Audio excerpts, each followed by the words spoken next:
Қайырлы күн достар, бүгін сіздермен болатын Алима, менің каналыма қош келдіңіздер. Бүгін мен сіздерге қырыққабаттан жасалатын котлетті жасап көрсететін боламын. Өте керемет дәмді болып шығатынына сөзсіз сенімді болып айта аламын.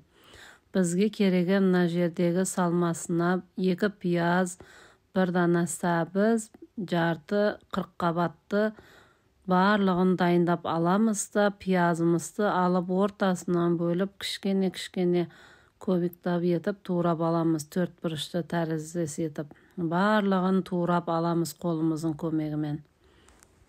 Міндетті түрде жасап көріңіздер.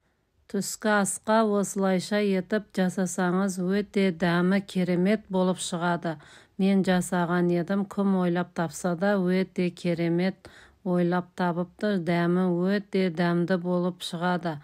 Бала шағама ұнады, рахметін айтып жеп жатты. Міндетті түрде жасап көріңіздер, өте керемет болып шығады.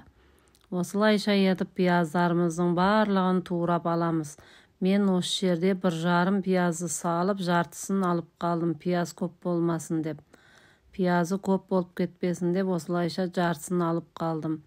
Міндетті түрде жасаңыздар. Ендігі кезекте тапамызға майымызды құямыз да, пиязымызды үстінен салып қоямыз.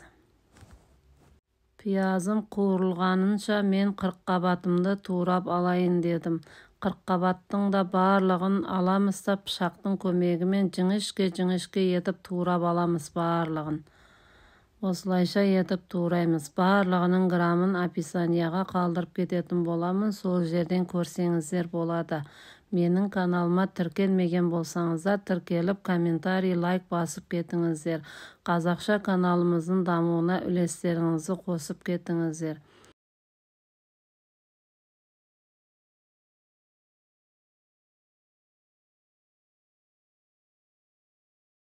Осылайша етіп барлығын турап болғаннан соң 1 дана сәбізімізді осылай терканың үлкен көзімен өткізіп аламыз барлығын.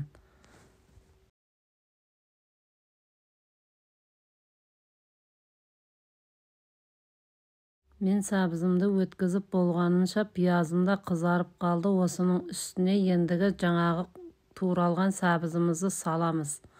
Саламыз да жақсылап 1-2 минут қуырып аламыз. Жақсылап араластырып 1-2 минутқа қуырып аламыз.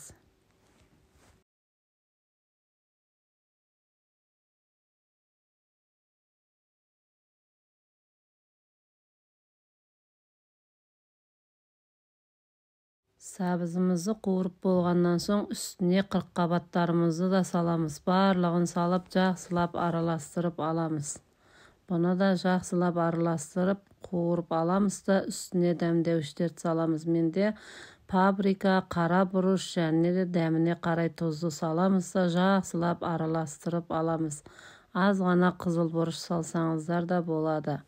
Қаласаңыздар салыңыздар, қаламай-ақ қойсаңыздар, салмай-ақ қойсаңыздар да болады. Енді 10 минутқа бұқтырып қоямыз.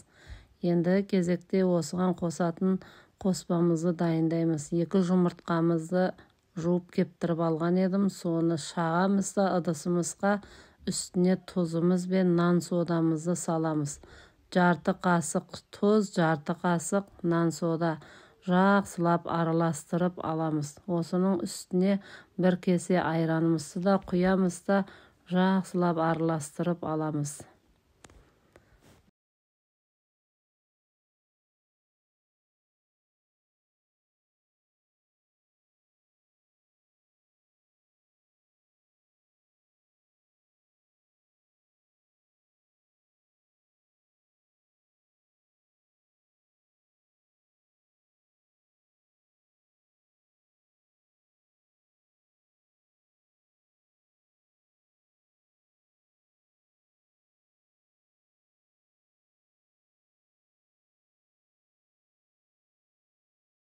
Нан сода салғаннан соң айранымыз көпіршіктерге осылай еңеді, қозғап аламыз да, мен 300 грамм ұнды алған едім. 200 грамын салдым, 100 грамы қалып қойды. Осылайша жақсылап араластырып аламыз. Қою масса болғанынша араластырамыз. Қатты сұйық та болмау керек. Мен бұл ұнды 200 грамын салдым да 100 грамы қалып қойды. Осылайша етіп жақсылап араластырып аламыз қоюланғанша.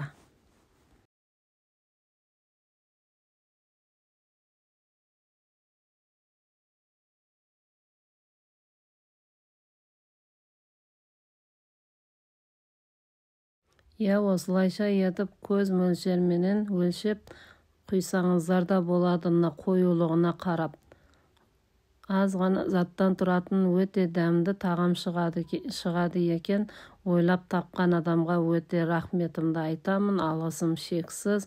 Осылайша енді жаңағы қуырып алған қырыққабатымызды да саламыз да жақсылап араластырып аламыз. Біркелкі масса болғанынша қою қылып араластырамыз. Міне достар, менің салмам осылай болып шықты. Енді осыны тапамызға аз ғана көз мөлшермен майымызды құямыз да қыздырып алып, үстінен ожаудың көмегімен бөлек-бөлек салып шығамыз. Котлет қуырған сияқты етіп.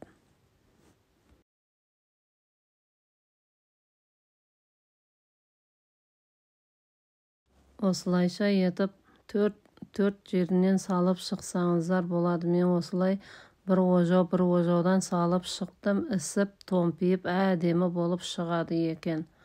Міндетті түрде жасап көріңіздер. Бір жегенге керемет дәмді болады екен.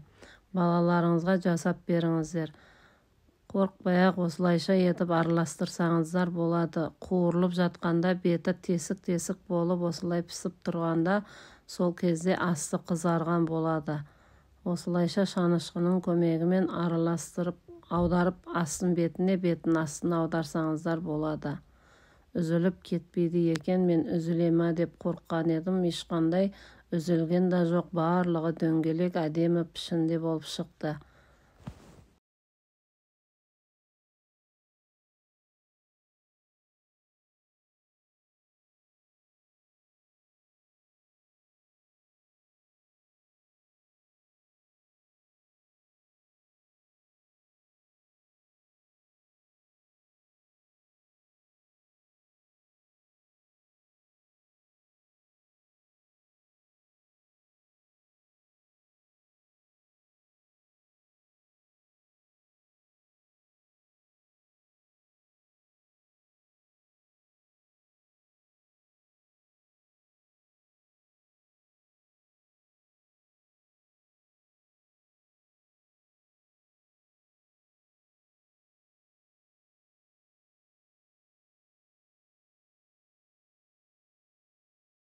Міне менің тамағым осылай болып шықты. Міндетті түрде жасап көріңіздер. Бір жасағаннан керемет болып шығатынына сөзсіз сенімдімін.